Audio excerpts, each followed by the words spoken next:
उत्तराखंड की धर्म नगरी और आस्था के केंद्र हरिद्वार में स्लोटर हाउस बंद करने का त्रिवेंद्र सरकार ने लिया फैसला। पर्यटन मंत्री सतपाल महाराज ने दी जानकारी।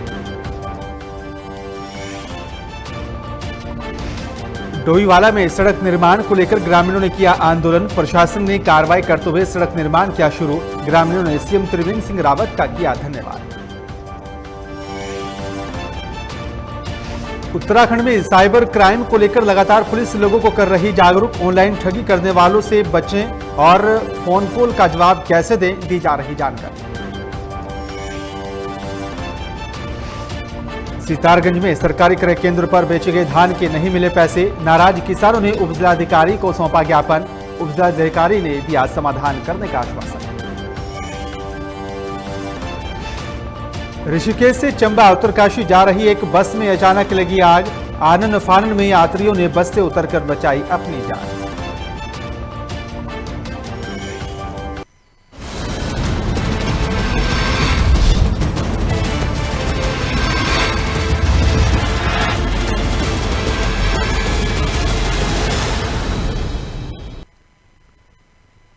नमस्कार, मैं हूं बिलाल मलिक और आप देख रहे हैं मेरे साथ खबर उत्तराखंड। खबर उत्तराखंड में बात करेंगे 2021 महाकुंभ की। जी हां, 2021 महाकुंभ को लेकर साधु संतों और साथ ही प्रशासन और पूरे भारतवर्ष के लोगों को इंतजार था।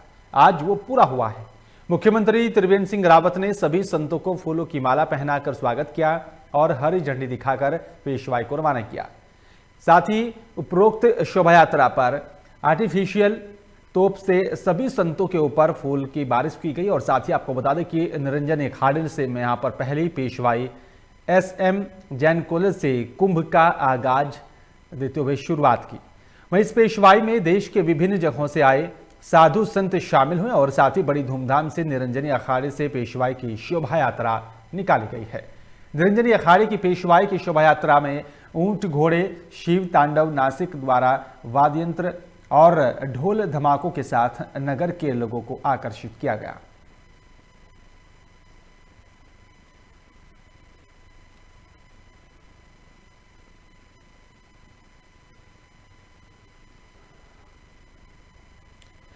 भराड़ीसैंण में उत्तराखंड विधानसभा अध्यक्ष प्रेमचंद अग्रवाल ने आज विधानसभा का सत्र प्रारंभ होने से पहले भराड़ीसैंण विधानसभा परिसर में विधायक हॉस्टल में पहुंचकर व्यवस्थाओं का जायजा लिया।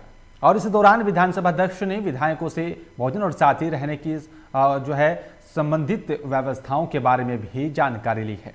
इस अवसर पर विधानसभा अध्यक्ष ने सभी विधायकों को गैरसैंण के ग्रीष्मकालीन राजधानी घोषित होने की पहली वर्षगांठ पर बधाई और साथ ही शुभकामनाएं दी। साथ ही सभी विधायकों ने यहां पर विधानसभा अध्यक्ष को आश्वस्त किया कि सभी प्रकार की व्यवस्थाएं दुरुस्त रखी जाएंगी।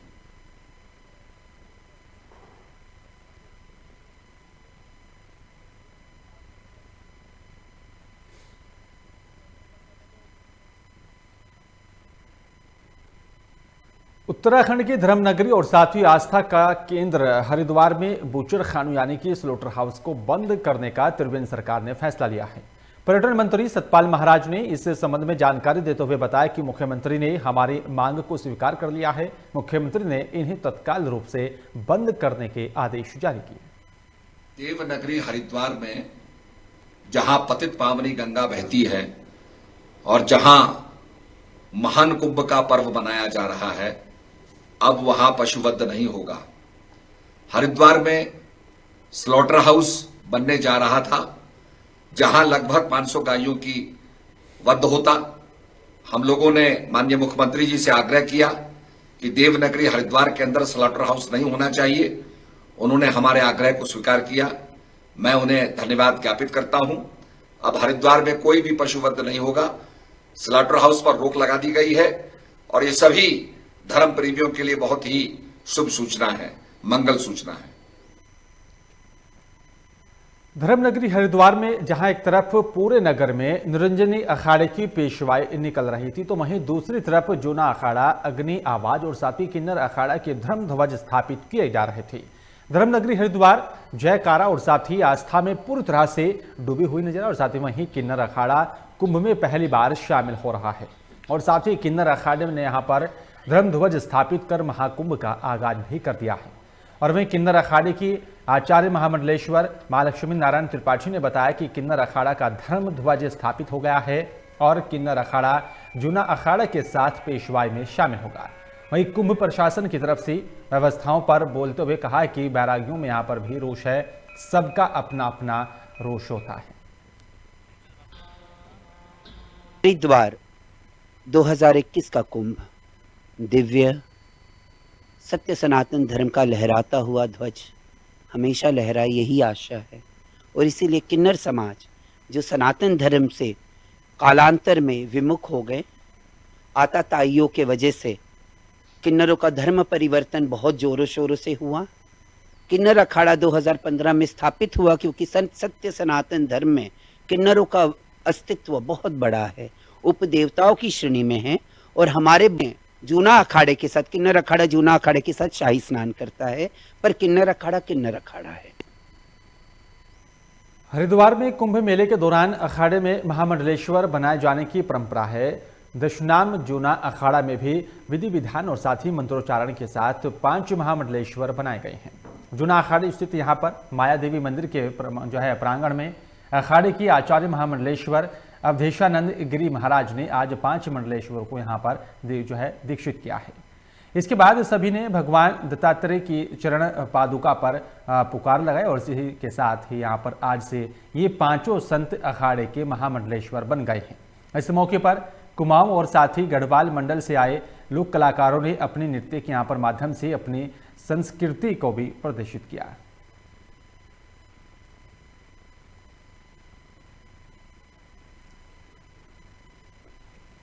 हरिद्वार में अखिल भारतीय हिंदू महासभा की बैठक बैरागी कैंपों में हुई है, जिसमें यहां पर अखिल भारतीय हिंदू महासभा के राष्ट्रीय अध्यक्ष रविंद्र कुमार द्विवेदी पहुंचे, जिनका हिंदू महासभा के लोगों ने जोरदार स्वागत किया।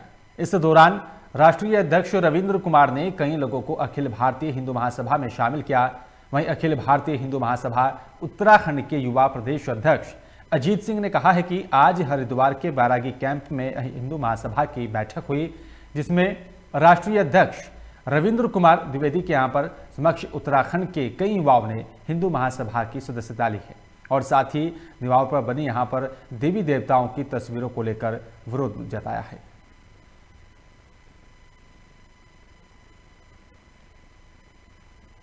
इस देवनगरी हरिद्वार में अखिल भारतीय हिंदू महासभा के लिए सारे सदस्यों की एक तो सदस्यता मीटिंग का आयोजन किया गया हमने, जिसमें हमारे राष्ट्रीय कार्यकारिणी अध्यक्ष द्विवेदी जी उपस्थित थे। और यहाँ पर जो हमने नए पदाधिकारी पूरे उत्तराखंड में नियुक्त किए हैं, उन सबको हमने उनका पदभार उन्हें ग्रहण कराया है। प्रदेश में जो हरिद्वार में ये जो पिलर्स में जो चित्रकारी की गई है हमारे भगवान हिंदू देवी देवताओं की, ये बिल्कुल नीचे से शुरू करी गई है। सड़क निर्माण में खामियां मिलने पर सैकड़ों आक्रोशित ग्रामीणों ने विरोध प्रदर्शन किया। विभागीय अधिकारी के खिलाफ रोष प्रकट करते हुए मानकों के अनुरूप निर्माण कार्य करने की मांग की। इस दौरान विभाग के खिलाफ जमकर नारेबाजी भी की गई है। जानकारी के अनुसार नगर के सटे यहां पर बिजली कॉलोनी से ग्राम आमखेड़ा तक करोड़ों की लागत से सड़क निर्माण का कार्य चल रहा है। सड़क निर्माण मानकों के अनुरूप न होने पर आक्रोशित ग्रामीणों ने चल रहे निर्माण कार्य को रुकवा दिया और साथ ही विरोध प्रदर्शन किया। उन्होंने आरोप लगाया कि पैर से ही सड़क टूट रही है। सड़क निर्माण का कार्य ठेकेदार के कर्मचारियों ने यहां पर रात को किया है, जो कि मानकों के अनुरूप है। और साथ ही आपको बता दें कि यहां पर नियमों के खिलाफ जाकर इस सड़क का निर्माण किया गया, जिसको लेकर सही तरीके से निर्माण किया जाए, इसको लेकर मांग की गई है। तो क्या बताएं, तो हमारे 30-32 साल बाद हमारी रोड बन रही है बलखेड़ा की, और इसमें जो माल डालना चाहिए उसका कोई मानक नहीं है, कोई कुछ नहीं है। आधा इंच माल डाल रहे हैं जो बिल्कुल टिकाऊ नहीं है। रात को बना के गए, सुबह अगर साइकिल से जब बंदा पैदल निकला वो उखड़ रही है। और PWD को जो पैसा मिला है उसके हिसाब से बनाएंगे तो ये रोड हमारी कम से कम 20 साल चलने वाली थी, जो एक दिन भी 24 घंटे रोड नहीं चल पाई। इसमें पूरी जनता का रोष है कि हमारे क्षेत्र में जो भी ये विभाग काम कर रहा है बड़ी लापरवाही से काम कर रहा है, और उच्च अधिकारी इस रोड को देखने तक नहीं आए। अभी तक उनको पता चला है।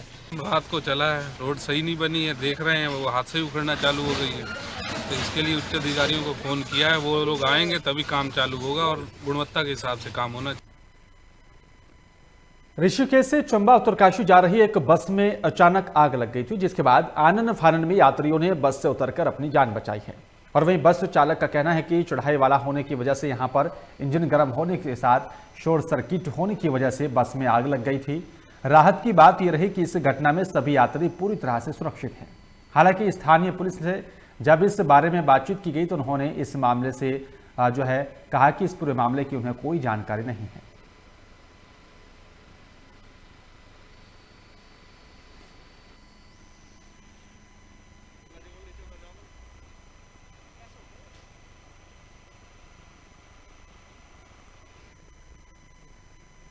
उधमसिंह नगर के जिले की तहसील खटीमा की ककरा नाले पर अवैध अतिक्रमण की जांच करने एसडीएम खटीमा के नेतृत्व में राजस्व विभाग की टीम पहुंची और आपको बता दें कि अवैध अतिक्रमण का भी निरीक्षण किया गया। इस मौके पर उप जिलाधिकारी ने बताया कि यहां पर एक व्यक्ति ने नाले के किनारे पर कुछ लोगों ने यहां पर पक्के निर्माण कर अतिक्रमण करने की शिकायत की थी। उप जिलाधिकारी ने कहा है कि मामले की जांच चल रही है, नियमानुसार कार्रवाई की जाएगी।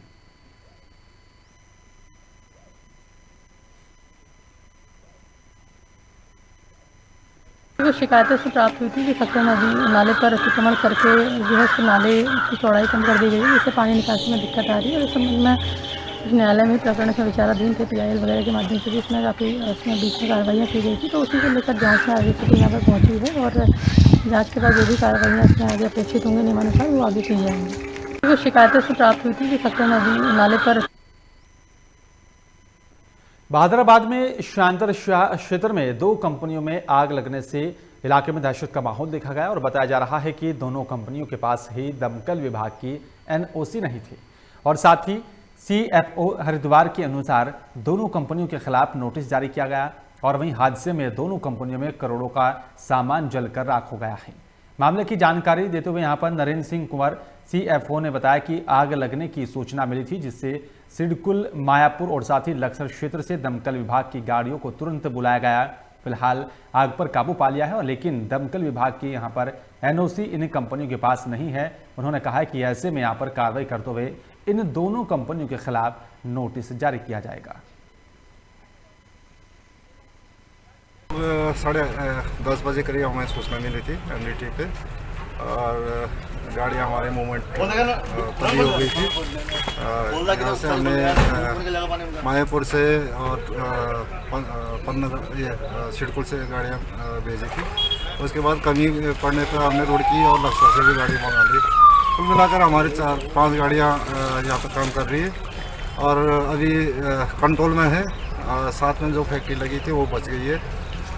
कुछ व्यवस्थाएं हैं जो अग्निशमन फैक्ट्रियों से करती है, लेकिन कुछ लोग उसमें लापरवाही कर लेते हैं, उसका नतीजा। बहादुराबाद में एक प्लास्टिक के गोदाम में आग लगने से लोगों में अफरा तफरी का माहौल देखा गया। बताया जा रहा है कि सुमन नगर चौके क्षेत्र के ग्राम सलेमपुर में प्लास्टिक दाना स्क्रैप के गोदाम में शॉर्ट सर्किट होने की वजह से भीषण आग लग गई थी। गोदाम के अंदर एक गाड़ी भी जलकर राख हो गई है और वहीं सूचना पर पहुंची दमकल विभाग की गाड़ियों ने आग पर काबू पाया।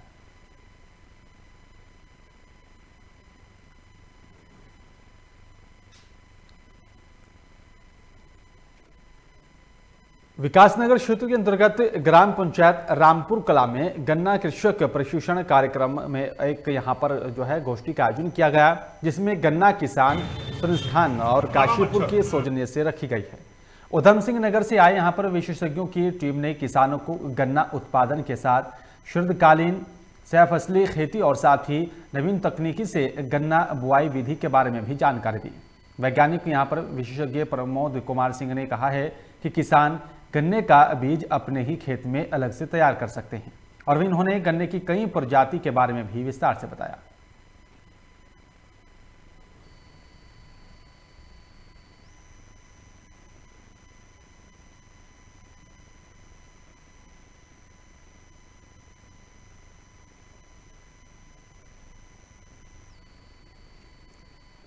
सहसपुर थाना क्षेत्र के अंतर्गत धर्मावाला पुलिस ने द्रारीट बैरियर पर प्रतिबंधित प्रजाति की लकड़ी काजुल की 152 नग बरामद किए हैं। लकड़ी को उत्तरकाशी जिले के पुरोला से सहारनपुर ले जाया जा रहा था, जहां पर इसके बर्तन बनाकर तिब्बत भेजने की तैयारी की जा रही थी। पकड़ी गई लकड़ी की कीमत करीब 3.5 लाख रुपए आंकी गई है।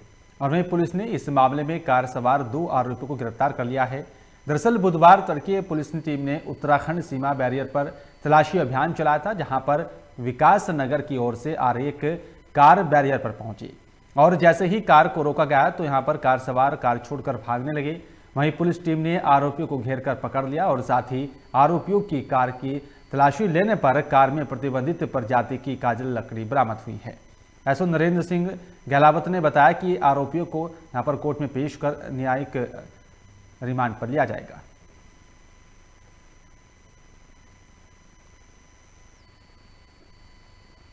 रोकथाम हेतु लगातार निर्देश जारी करते रहते हैं। उसी क्रम में कल दर्रा रेड पर चौकी इंचार्ज ने स्कॉर्पियो गाड़ी में 152 नग के साथ में कांचल की लकड़ी के साथ 2 अभियुक्तों को गिरफ्तार किया था, जो क्या कहते हैं उत्तरकाशी जिले से किसी नेपाली से लेकर के आ रहे थे। ये जो कांचल की लकड़ी है इसके कटोरे बनाए जाते हैं, जो बौद्ध धर्म अनुयायियों द्वारा उसका प्रयोग किया जाता है और अभियुक्तों को गिरफ्तार कर माननीय न्यायालय के समक्ष पेश किया गया, जिनको न्यायिक परीक्षा में। देहरादून में वन क्षेत्राधिकारी तिमले धर्मावाला रेंज में तैनात दैनिक बीट कर्मी जीत सिंह के साथ वन गुर्जरों के मारपीट करने का मामला तूल पकड़ता जा रहा है, जिसको लेकर आज रेंज कर्मियों ने यहां पर कार्य बहिष्कार किया और साथ ही कार्य बहिष्कार की चेतावनी भी दी है। हालांकि उक्त महिला पर लगाए गए आरोपों को महिला ने कैमरे में सामने निर्धार बताया, लेकिन मारपीट के समय बनाई गई वीडियो में महिला हाथ में लिए डंडे से वनकर्मी को मारती हुई नजर आ रही है। और वहीं आपको बता दें, बीटकर्मी जीत सिंह के साथ रेंज कार्यालय में तैनात सभी कर्मियों ने एक साथ आवाज उठाते हुए कहा है कि जब तक जीत सिंह के साथ हुई मारपीट को लेकर मुकदमा और साथ ही गिरफ्तारी नहीं होती, तब तक सभी रेंज कर्मचारी कार्य बहिष्कार करेंगे।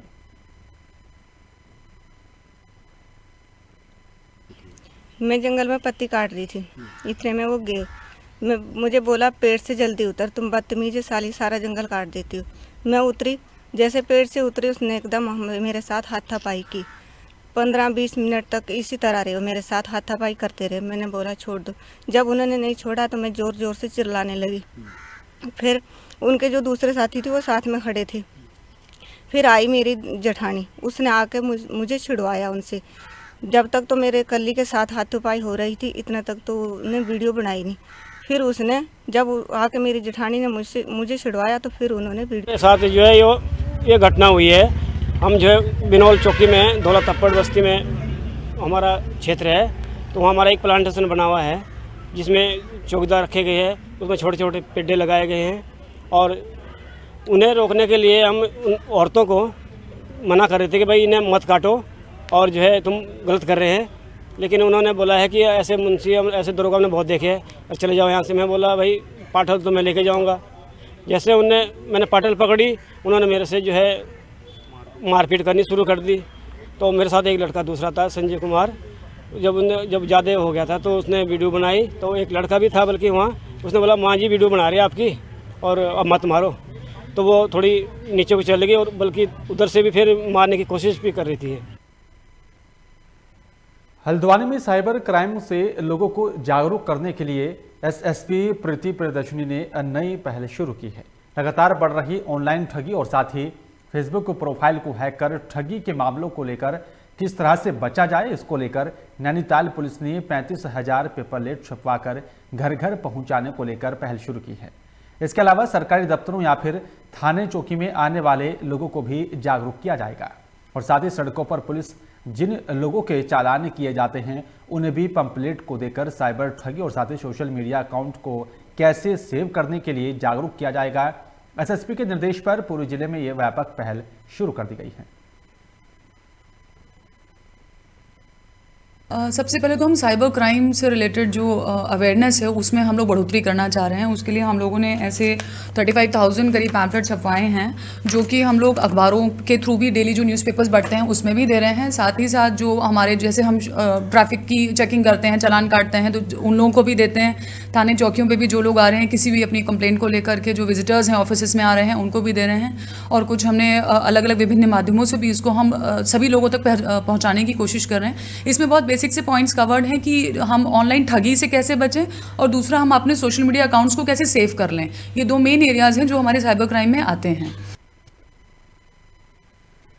उत्तराखंड में लगातार पुलिस लोगों को जागरूक कर रही है, साथ ही पुलिस लोगों को जागरूक कर रही है इसलिए कि ऑनलाइन ठगी से कैसे बचा जाए और साथ ही जो फ़ोन कॉल्स आती हैं उसको किस तरह से अटेंड किया जाए, उसको लेकर भी क्या कुछ जो है कदम उठाया जाए।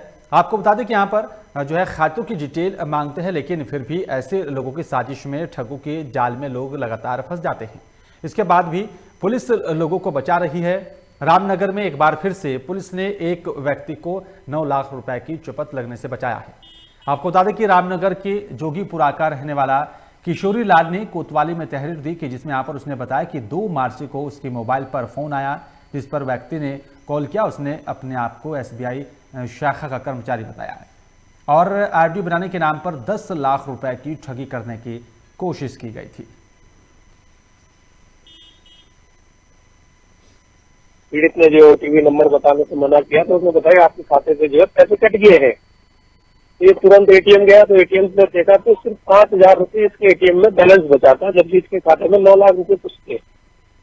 ये तुरंत थाने आया, इसने तुरंत हमें बताया तो हमने तुरंत जो है इसकी स्टेटमेंट निकलवा के और साइबर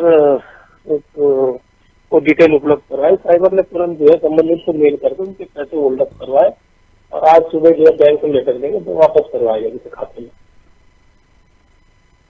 रामनगर मुरादाबाद की लोकल पैसेंजर ट्रेन कल से पटरी पर दौड़ने को तैयार है। कोरोना वायरस के चलते 23 मार्च से ट्रेन को बंद कर दिया गया था।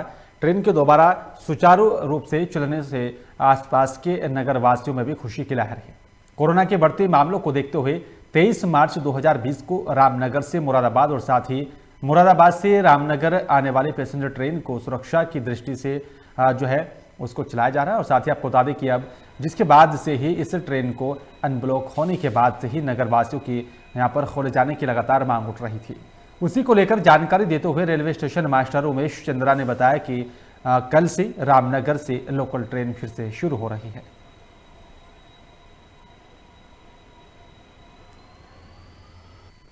ये कल से यानी 4 तारीख से कल 2 पैसेंजर ट्रेन, एक आएगी एक जाएगी। तो मुरादाबाद से चलेगी 4:30 बजे और यहाँ पहुँचेगी वो 6:45 पे और वही 05333 नंबर से चलेगी यहाँ से 7:25 पे रामनगर से और 9:30 बजे मुरादाबाद पहुँचेगी। यही ट्रेन चली है कल 4 तारीख से। इसके अलावा भी आगे कुछ और ट्रेनें चलाई जाएंगी? अब इसके धीरे धीरे पता चलेगा। ये तो अभी एक ही चल रही है, हो सकता है चलाएं जल्दी ही।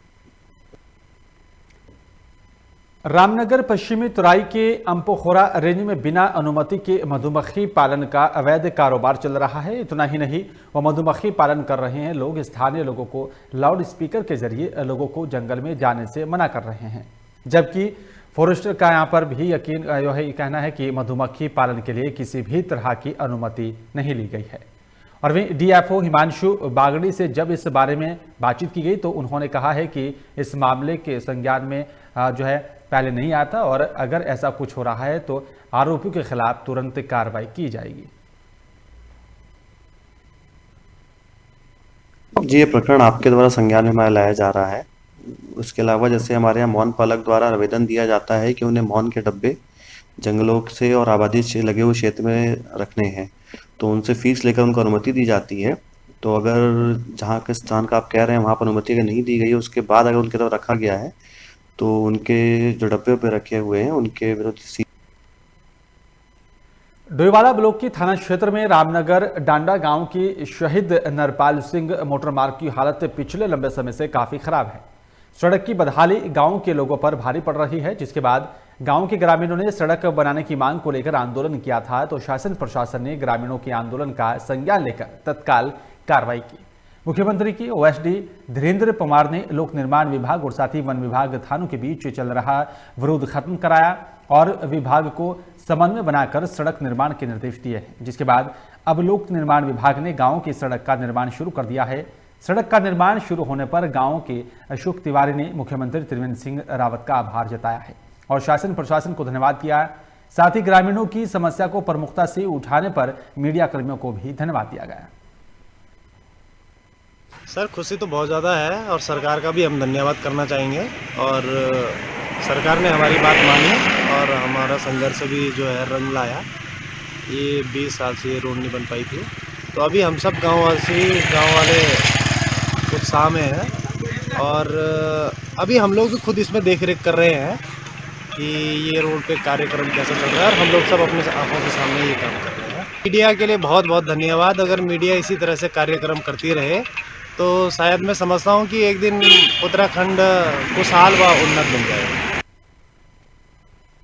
सितारगंज के उप जिलाधिकारी कार्यालय में नानक मत्ता के बधिया गांव के दर्जनों ग्रामीणों ने पहुंचकर धान के सरकारी क्रय केंद्र पर तुले 2 महीने होने के बाद भी खाते में अभी तक पैसे नहीं आने पर किसानों ने ज्ञापन सौंपा है। किसानों का कहना है कि नवंबर और साथ ही दिसंबर महीने में बधिया गांव के सरकारी क्रय केंद्र पर दर्जनों किसानों ने लाखों रुपए का अलग अलग धान तुलवाया था, जिसका 2 महीने बीत जाने के बाद भी अभी तक उनके खातों में पैसा नहीं आया है, जबकि दूसरे सरकारी क्रय केंद्रों का पैसा किसानों के खाते में पहुंच चुका है। पर बधिया गांव के सरकारी क्रय केंद्र का पैसा क्यों नहीं आ रहा है, इसको लेकर ग्रामीणों ने मांग की है कि जल्द से जल्द उनके तुले धान के पैसे उनके खातों में डलवाए जाए। और साथ ही उन्होंने विरोध प्रदर्शन करने को भी मजबूर होने की भी चेतावनी दी है।